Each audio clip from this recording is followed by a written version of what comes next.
To boil it down, essentially what's being proposed for this site is development, whether it's for the Olympics or housing development. The consequence is that it massively alters the land.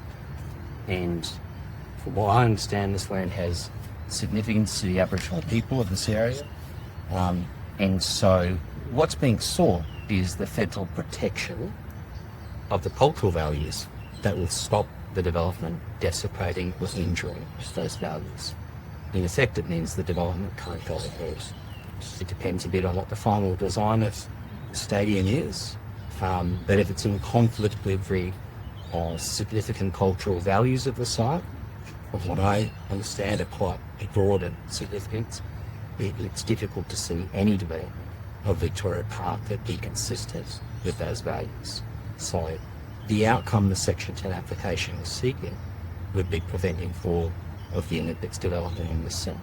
It would only be development that is consistent with the cultural values of the site. Something more akin to the master planning process that occurred previously, which would turn the Victoria Park closer to its traditional landscape. Sean, can I ask a question? When Judge Carey's application is in and was being considered, while it's being considered, does that mean all work must stop? No, the application itself does not prevent the work. Only a declaration from the federal minister will prevent the works.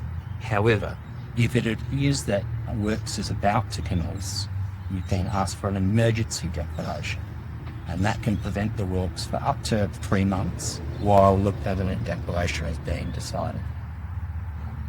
If that doesn't protect the site, there's also the possibility of going to the federal court seeking an injunction to prevent further works, to ensure that the cultural values aren't lost while the federal minister exercises the statutory function under the Federal Act. So there are other options within the Act as the process goes through. Correct, yes.